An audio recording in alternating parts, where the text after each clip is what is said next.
Hid for a few weeks before it came to me. I had to choose my heart, heal and get free. She said life's easy, pain comes with living. Surround myself with everything God's given. It's time to change my routine, create a new scene that feels like an unreachable dream. Good morning, everyone, and I would like to tell you that it is Friday, August 15th, and you are now tuning into Mentally How Are You? I'm your host, Neena Lock, of course, here to discuss all things mental healing. The children are either back in school by now or going back next week, and today we have a wonderful guest who will help you and your children with understanding thoughts and emotions they may experience, as well as how to be brave and fully accept themselves. I'd like everyone to help me welcome owner and operator of Believe and Be Brave, Miss Stacey Montgomery. Thank you for joining us, Stacey. Thank you for having me. Hello. Thank you. It is a pleasure. I'm excited to get started with our interview, and beautiful just the way that we connected through Facebook. Yeah, social media can be powerful. I know, right? When it works and does its When thing, it works well. It's great. Now, Stacey, I believe that the way you're being an advocate for mental health services in our youth is powerful. So tell us a bit about your journey and what led you to become an advocate, especially for children. Okay, yes. So I've always been passionate about helping children, to give them a voice and to help them understand that they are heard and that they matter. Mm-hmm. But what truly inspired me to start writing my journals and to develop the Believe and Be brand and to do my workshops is the experience of my son. He's now a young adult, but when he was in middle school and in high school, he had a difficult time. He was bullied a lot. He did not have a whole lot of friends, and he really felt when he walked into those buildings that he did not belong, that he was not welcome. Yeah. He is neurodivergent and had an IEP.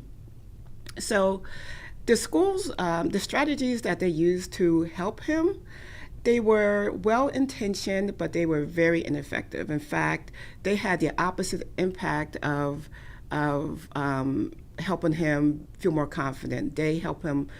The result was that he felt less confident and he liked himself less. And the negative self-talk just increased, over time.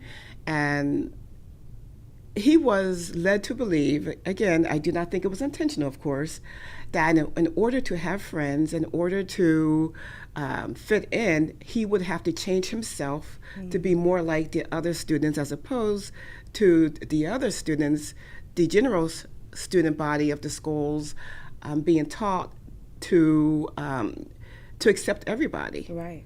That everybody is unique. You're not different simply because you have an IEP, because you have a condition, because you have something, some sort of label.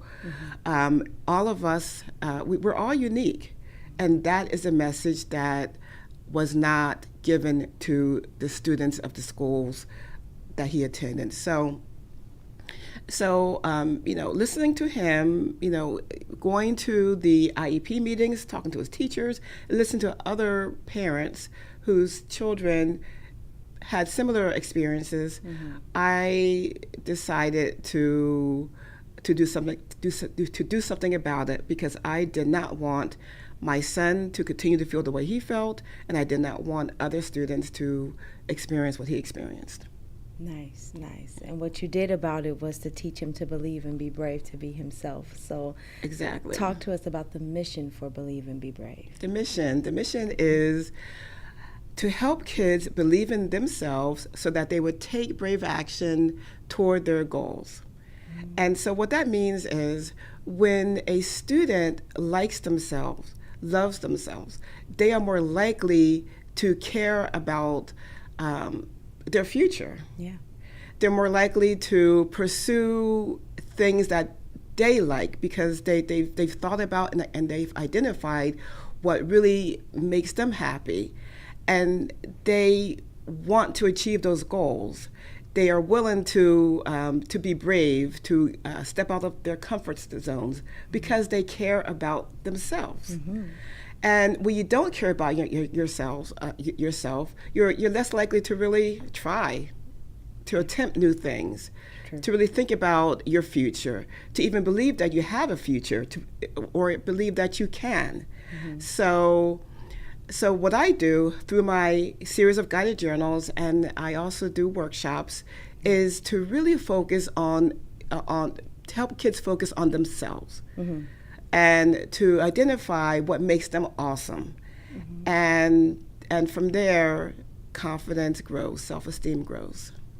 Nice. So Believe and Be Brave is a series of journals that with journal Yes. prompts that helps children adapt, accept, and become just fully them and whole. Exactly. Really. Yes. Beautiful. That's beautiful. I know at times that it's difficult for everyone to really fully understand journaling, right? We sometimes people don't get the concept. They feel like, oh, okay, just so what am I writing. supposed to just write something down? Right. And people forget that, I think I even teach in counseling that journaling provides a space for emotional release. It reduces stress. It can increase self-awareness, which it sounds like that's what Exactly. you're doing through Yes. these journals with children, right? And I think that that's important and it's healthy, but I would like to know from you, why journaling? What drew you to use this as a mental health tool for children? Well, I've always journaled. When I was younger, I had a diary. And so I wrote, kind of what people may think stereotype journaling is about, what I did today and that type of thing. Right. But as I got older, I was always drawn to write things down, whether it's a challenge I was facing or even something, a win. I just was drawn to that. And as I, start working on this business, and I really thought about, I just thought that it was a good way, since I found so much, happiness in it, and it was effective for me. Why not for kids? Yes. And it started with wanting kids to really think about themselves. And before I started with the guided journals and my workshops, my business, Stacey Design, was about stationery and gift products that featured illustrations of kids with different skin tones, different hair colors, and that type of thing. nice. Because I really wanted all kids, to find something out in the world, in the retail world, that looked like them. Yes. So it was about, that self-esteem and confidence. And then I started to, I created a journal, a blank journal, and on the cover of it, it had various words about confidence and power and all of that. And it had a Supergirl. And I started to sell that alongside my other products. And parents loved it. And so all of these things kind of came together when I wanted to develop something else to take it a little further, to help kids with self-esteem. And so I started writing these guided journals. My first one was called What's Your Superpower? And it took that same image of a Supergirl, and it was all about, finding your power. So that's kind of how, I arrived at the journaling as a tool, as a strategy to help kids. Wonderful. I think it's great, and I'm sure that parents love the fact that you've created these journals. How have you noticed children typically responding when introduced to journaling, let's say for the first time, right, as a kid? So how do they respond? Well, some jump into it. I mean, all kids are different. Some naturally like writing. Some naturally don't like it so much. And there are some kids who struggle with it for physical reasons. They just have a difficult time writing. But what I found through my workshops and through conversations with parents who've bought my books for their kids is that many of them, even if they resist it initially, will try. Yeah. And will benefit from it. The reason I chose guided journals and I wrote them the way I did write them is because I understand that not every child is going to look at a blank page, even for prompt, and just start writing. Right. I know that wasn't going to be the case. So my journals, yes, there are writing prompts, but the prompts are all very different. So, for example, one writing prompt may be, one sentence or one question, and then a whole page for the child to respond. Others may require one sentence, and there may be a page of like 3 or 4 different prompts requiring 1 or 2 sentences. Some may even require a one-word response. Some have, they may pick things to circle the response. Okay. And the journals also have a coloring page. All of them have a coloring page. All of them have at least one opportunity for doodling or drawing. And they all have reading. So there's a short story. All of them have an interview. Most of them have a poem.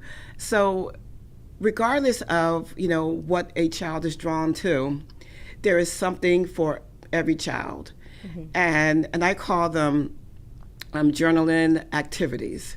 Okay. So the short stories, for example, there are questions or prompts or a space to draw, afterwards. So again, it's there are many ways to journal. Right. There are many ways to journal. I mean, there are actually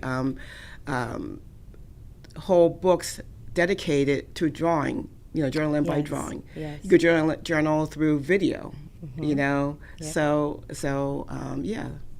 I think that's powerful in that I'm a huge fan of journaling, just so everybody knows. I've been journaling probably my whole life. So I'm a huge fan, and I like this idea, and I believe it's powerful simply because when me journaling back in the day, it's just a blank journal, like you said. Yep. So there's no prompts, there's nothing to come up with, right? You're just free writing, basically. But along with that, if I were to go back and look at old journals of mine, I would find a page where I doodled because I kind of drifted off, or find a page where I kind of created something different and it wasn't just writing. So to have everything kind of powered packed for your child just in these journals is amazing. I want every parent to know that for their mental health, this is amazing because of everything that is included in it. Now, you've mentioned journaling prompts and you kind of broke down how the journals are set up. Are you able to share like 1 or 2 of the prompts so that we can see what they would write about? Sure. In my first guided journal, What's Your Superpower, there is a prompt, and it's actually a series of prompts, but the prompt is, write down 10 things about yourself that you like about yourself, or 10 things that you're good at. And in that section of the journal, also ask the child to write down 10 things they like about your physical self. And it asks, write down 10 achievements. And I find that section of the journal very fascinating, and I also use that in my Owning Your Power workshop. And I've used these prompts with workshops for kids as well as workshops for adults. And it's very, very interesting because many people, especially older adults, teens and adults, struggle with this, really, really struggle with it. Yeah, as you're saying it, I'm thinking about how people would. Yes, because we are not accustomed and we're not taught to say out loud, or even if it's writing down, positive things about ourselves. We're just not. And we're actually taught that when you say nice things about yourself, it's bragging. Right. And so I talk about how there's a difference between bragging and simply acknowledging your gifts. So that those are very, very powerful prompts. And again, there are some kids, especially if they're like 6 or 7 years old, they can just some kids struggle, but I believe there are 4 sections. So at the end, they're able to identify 40 things about themselves that are positive. Wow. And not every child is able to complete 40, but I believe that if they, with the help of somebody else, because sometimes during this activity, I ask them, I pair them up, and say something, positive about the other person. And ultimately, they are all usually able to fill up the page. Nice. And that's just a really, really powerful exercise. And I encourage kids to, if they have the actual book, to like kind of take that page, rip it out, and put it on the wall. With some of my workshops, I have a separate sheet. I say, put it on your wall, put it by your mirror, put it somewhere. And if you're ever feeling down about yourself, if that negative self-talk starts to creep in, look at this list. That's right. That's right. Again, powerful, because these are things that are taught in therapy actually for you to do. So I think this is good. Now, with hearing what you just described, I'm wondering, are the journals tailored to specific ages or no? Yes, they are tailored to 8 to 12. Okay. And I say 8 to 12 because at the lower end, in order to do this book, to work through my journals, the journaler really needs to have certain level of writing skills. Okay. With younger kids, I do have customers who buy them for younger kids. I just say, well, you may have to write for them, or you may have to just talk through them. Yes. But there is writing. And they also need to have a certain level of reading skills. Okay. Now, I say 12 as the upper only because, the illustrations, as you see, are a little bit on the juvenile side. Got you. Okay. But having said all of that, I've had adults who have bought these books for themselves. Yeah. In fact, this one, What Are Your Big Dreams, is about goal achieving. And I had an event when I released this book, and a 40-ish-year-old man came. I knew him, not well, but I knew him. And he came and he bought like 6 or 7 of them. And he said he was buying them for his nieces and nephews. I said, okay. And so maybe 2 or 3 months later, he sent me a message and he said, just want to let you know, I use one of the books for myself. Nice. And because of that book, I started on a weight loss journey. I started running. And at that time, he had lost maybe 10, 15 pounds, and he started running. And then I kind of followed him on Facebook, and every now and then he would kind of inbox me.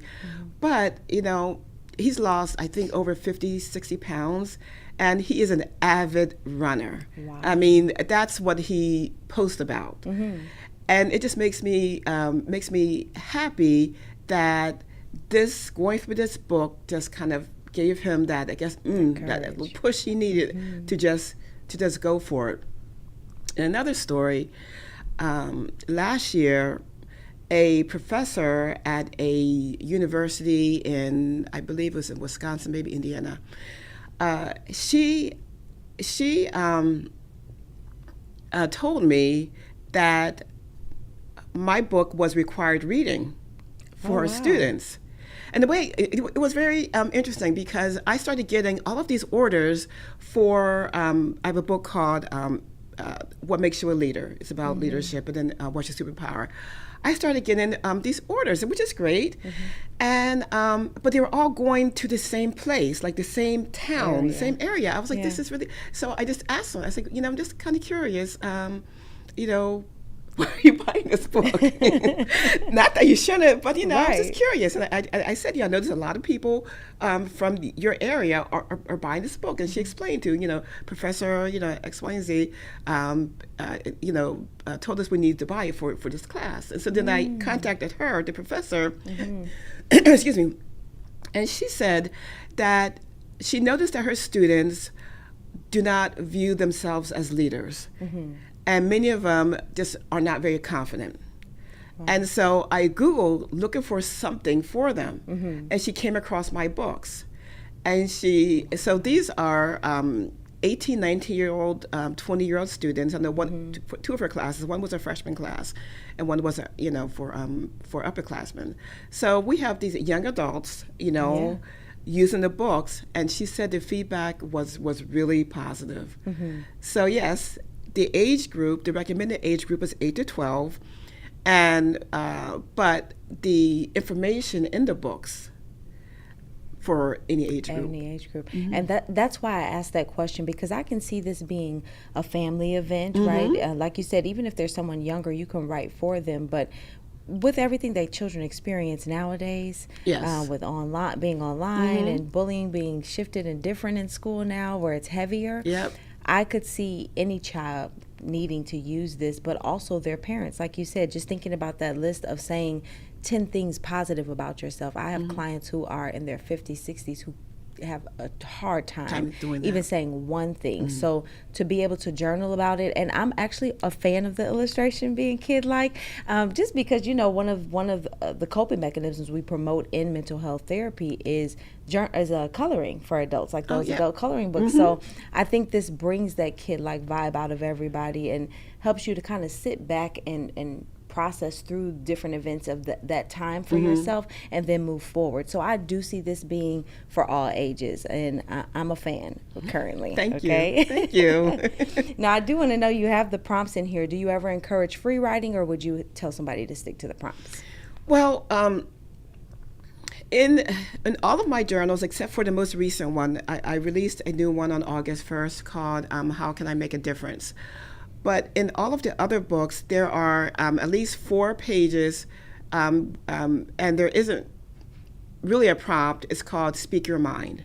And the prompt is write about anything you want to write about. Okay. So, so the short answer to your question is yes, I do encourage that. Okay. Now, in my most recent journal, I did not include that because after talking to people, including school social workers, who were able to who were my beta readers, so they read advanced copies. They recommended removing those pages because of the target age group. They felt that they would be more of a challenge for that age group. Oh, okay. But what I did include more opportunities for doodling or just writing, I say color or doodle or anything in this space. Okay. So I do encourage, free journaling, and I do also offer blank journals. Okay. But for my guided journals, while there is opportunity for some free writing and free journaling, the prompts are intended to take the student on a particular journey and to focus in on certain skills that I want the child to learn or to understand, or certain parts of themselves that I want them to really think about. Like, for example, the leadership journal is all about, helping kids understand that you don't have to be, an adult. You don't have to have a lot of money. You don't have to have a title to be a leader. Okay. And so the prompts kind of like guide them along that path, that journey. Yeah. Yeah. Okay. All right. I understand that. Now, have you seen specific mental health improvements in children who journal regularly? Yes. So the way I work, I have the journals, and I do some workshops. Most of my workshops are single workshops. I've done some that are multi-week, like 6 weeks. I think the longest one was a 12-week one. Okay. And then I do have some customers that I stay in touch with. So I don't have a lot of information about the progress, but I do have some. For example, a couple years ago, I did a workshop at the Batavia Apartments. In Batavia. And it was for their summer camp. And so it was a series of 6 weeks. I would come in once a week. And every week, we would have different activities, and they would journal. And I always ask kids to share. And it's always voluntary. No one is ever forced to share. And there are always some kids who are just, always raise their hands, always want to journal. Yeah. And, there's some kids who, not so much. They do journal, but they don't want to share. And some of the kids who aren't raising their hands, I ask, do you want to share? And they say yes or no. This one child, he was about 7 or 8 years old. And I would ask him every once in a while, do you want to share? And he would always just like vehemently shake his head. No. And then he would look down. He would never look up. And so finally, I think it was the last session, I asked him, do you want to share? And he said, he didn't say yes, he just nodded. And the kids who shared would get up and walk to the front. And so he opened his book and he read what he wrote. He read so quietly, I have no idea what he said. I don't think anybody know what he said.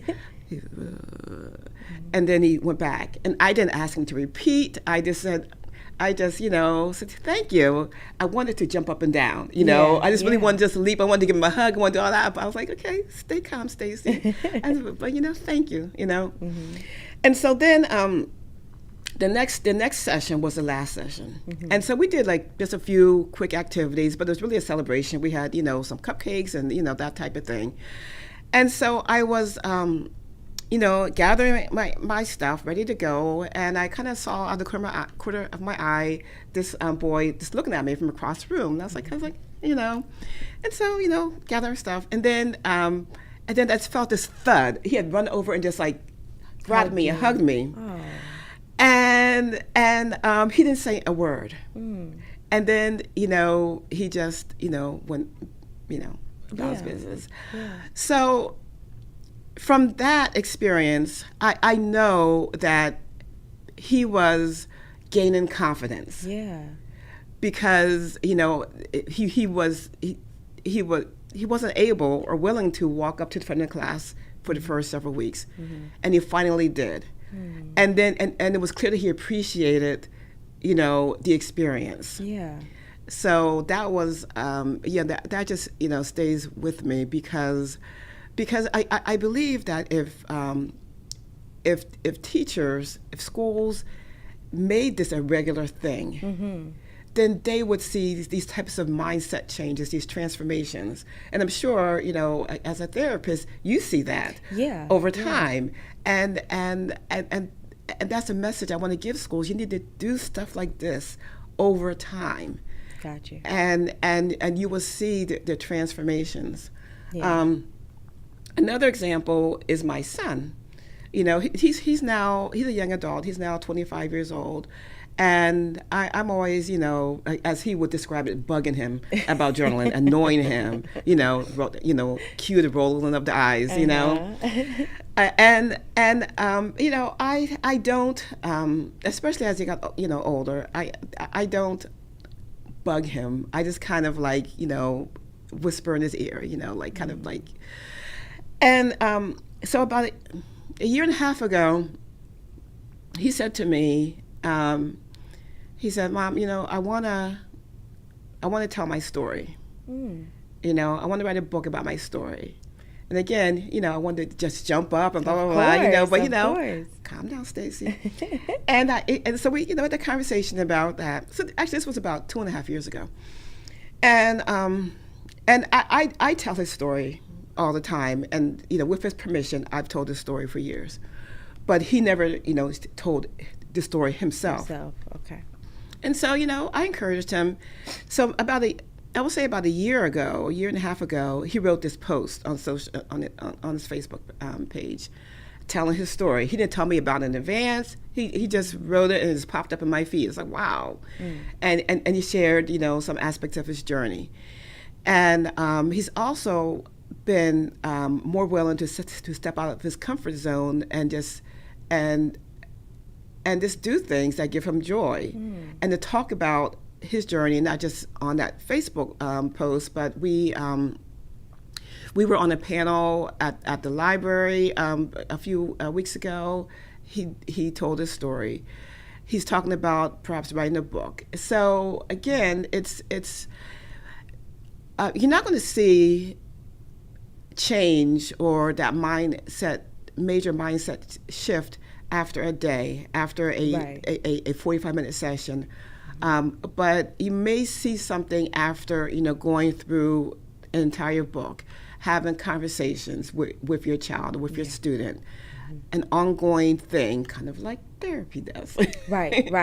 And I think that's very prevalent to point out, right? Because this is a process. It's something that helps over time. And, some people even go back and revisit journals, and they'll, review just where they were at one point in time. And then they're able to say, oh, no, I reached another level now. I don't even think that way anymore. So this is a process that gradually comes about. And so I do believe it should be a regular habit. And it sounds like you also agree with that. Yes. Now, I do know that with it being a regular habit, though, sometimes you get kind of attached to stopping and then starting again or stopping. So how would you, or what would you recommend to parents helping their children use these journals so that they're not stopping and starting?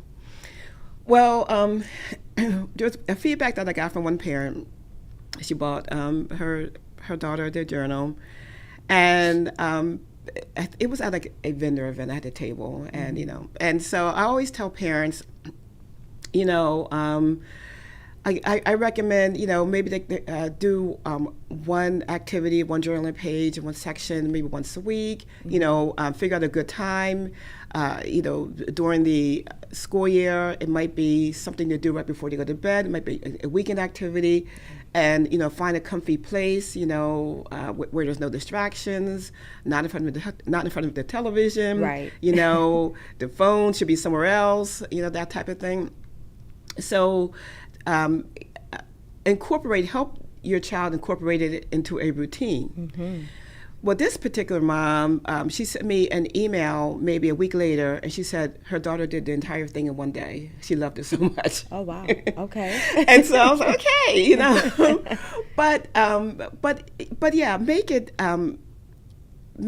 a. All one day is great, but it's not something that I would recommend. Right. I mean, if it works for a child, that's great. But if they do it once a week, spend maybe 30 minutes, 15 minutes, so they can kind of digest it in small bits, and that they are actually truly reflecting. And again, I'm not saying that the child who did it in one day wasn't reflecting, but some of these questions can really bring up big things, big emotions, and you want to give the student, the child, time to process it, and time to really, if they're going to sit and write, to take their time. But also, do not force your child to do it. Right. This is your journaling time. No, Yes. Encourage. Have conversations before and have maybe after. Encourage. No, I completely agree, and I think that's great advice and information. Now, we've kind of touched on this, and I'm thinking as you're explaining the once a week, you're no stranger to the classroom. So, is there a way to incorporate these in classrooms? Because sometimes children need a release right there in school in that moment, and this could be something that would be really helpful. Well, I work as a special education assistant in the elementary school, and I've also given workshops in the schools, and I have spoken to teachers, and so what some schools are doing, and the way I would recommend incorporating these guided journals is through their SEL program curriculum. Yeah. So if once a week they use a journal, some schools the block is 30 minutes, sometimes it's 10 minutes. There's different amounts of times that school allocate to their SEL.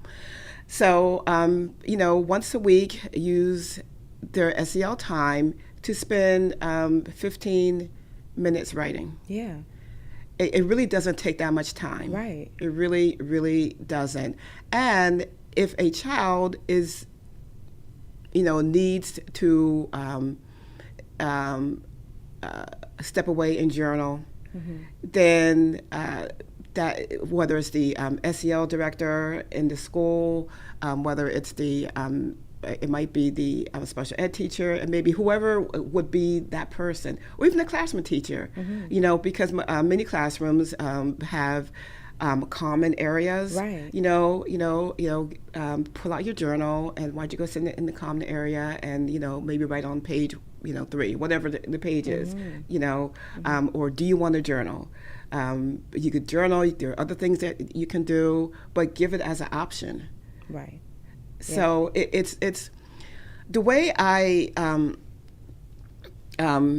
wrote these books and designed the programs that I've developed, and the way I suggest to teachers and to administrators to incorporate these books is in a way that does not require the teacher to do a lot of extra work. It can be very seamless. So, it's very, very easy. Yeah, and that's why the way you're describing the entire setup, that's why I asked, in my opinion, they should be introduced into classrooms because it would be helpful. Sometimes children have outbursts, sometimes children get upset about things that they just can't fully come to speaking about or talking about. So to say like, hey, take the quiet corner, take some time to yourself. This is also an option if you want to write things out or doodle on a page or color. Like, there are different things you have here. You even said you have poems in them. So I would think that this would be a great resource for the classroom, honestly. Yeah, So I agree. I highly recommend to the teachers out there. So do I. I would like to know, are there any blocks that children have faced? Like, have you heard any feedback about any blocking? Sometimes that happens with journaling, and how can they overcome it if that's the case? Well, I haven't. Well, I've heard that,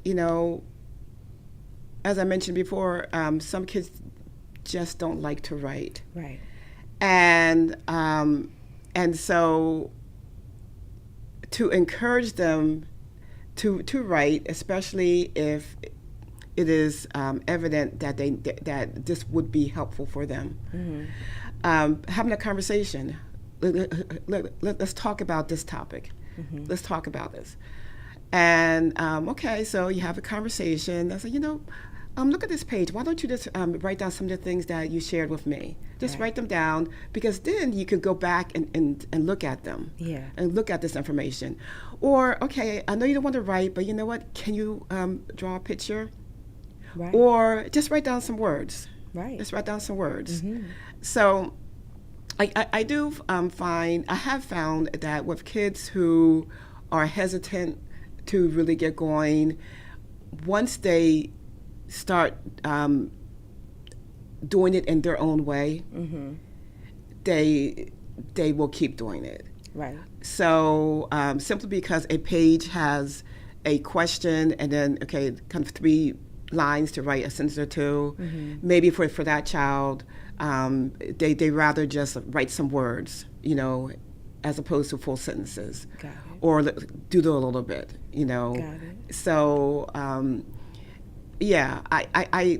I don't recommend making it super structured, but the book is, because it's a guided journal, it is structured, Right. but kind of let the child, take the lead. Got it. So it sounds like you provide the structure in the books, but the parents need to allow the child to find their own rhythm with utilizing it and how that will work for them. Yes. I like that. Now, how many books do you have in total? I've published 9 of them. Number 9 was wow. out on August 1st. I have retired a couple of them for a variety of reasons. But yes, 9. Okay. So, but there are some retired. So how many are available? Is it all 9 are available? 6 are. 6. Okay. Yes. Got it. 6 are available, and then you can order on your website. You can order on my website. Okay. Yes. That website will be tagged to the episode just so that everybody knows. So you'll be able to go and order on Believe and Be Brave, right? Yes. Okay. And the website is so easy to follow through, so you guys will be able to make your order very simplified. Okay. Yes. I do have some rapid fire questions for you, just because you're a journaler yourself. Okay. So I would like to know, pen or pencil? Either. Okay. Morning or bedtime journaling? Bedtime. Favorite emotion to explore to journal? Sadness. Okay. The go-to word of encouragement for kids?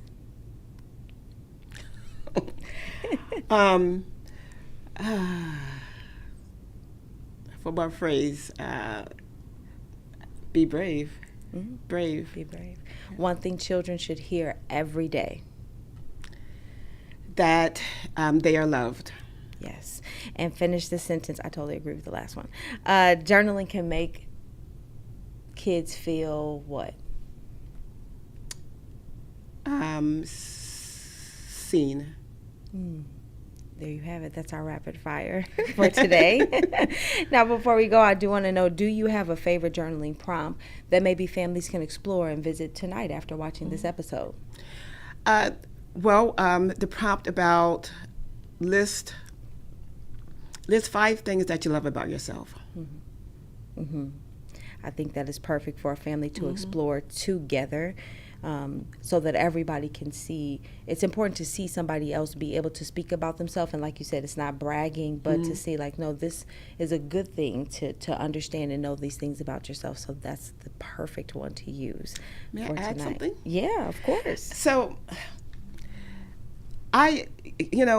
these journals are designed for a child of that age group to do independently. Okay. But I strongly encourage parents to do them with the child, whether it is a conversation before the child, journals for the day, or actually doing answering the questions along with the child. The parent could buy their own book, but they could just simply read along and do it with them. I think that that builds trust, and it opens up the conversations. Okay. So I strongly encourage parents to do them along with their children. I also wanted to mention that journaling is a private exercise. Yes. So I also think parents should have conversations with the child. If they want to read their child's journal, have a conversation with the child about that. Younger kids are usually very, very open to that, But, journaling is a private thing, and just, ask if it's okay for, mommy or daddy or whatever, however you refer to yourself, to read what you wrote, or or do you want to talk about what you wrote? Yeah. One parent mentioned to me that she read her child's journal, and I don't know if she asked or not, ahead of time, but what she said to me was that in one of my journals, which is Superpower, there is a prompt called Letter to My Bully. Oh. And the child wrote a very extensive letter to her bully. And the mom said that she had no idea that her child was being bullied. I mention this because I do think that there is value in a parent reading their child's journal. But I just would say just do it in a way that does not erode the trust your child may have. Yeah, and I completely agree. I think that it was very vital and important to point out, because I've also had parents read journals but not ask, and I think that's the first step in teaching privacy to our children, is with something like a journal. And just for that prompt alone, I know this may sound difficult for some to take in or hear, but I could also see a child writing about their first bully or their biggest bully, and it being their parents. Sometimes as parents can be their children's first bully. So that would be something, where you just invaded their privacy, where they really needed to release. So I think it's important to remember that this is a releasing as well as a teaching of self-awareness and boosting self-esteem. So definitely. I actually have a prompt in which is Superpower that asks the child to, it's called Just Stop It. And it asks the child to write down something that your parents do that you just want them to stop. Yeah. So, that can be kind of funny, but it also can be kind of very serious. Very serious, yeah. So, I really want these journals to be a space for kids to just say and write about things that may be in their head already, that they think about all the time, but also things, the prompts will help them, reflect on other things. Yeah. So yeah. I think this is a marvelous work that you are doing, and I know that you keep mentioning workshops. So do you have, anything coming up soon, like a workshop, something people should be looking forward to, where they can find you? I do not have any workshops coming up. Generally, the way my workshops work is an organization contacts me, and I schedule, a workshop for that organization.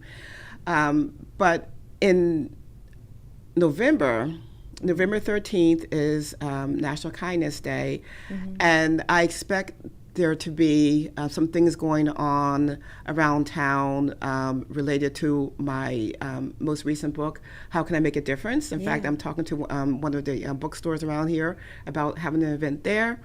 Nice. I will share that once the details are finalized. I'm also, I might have something at the library.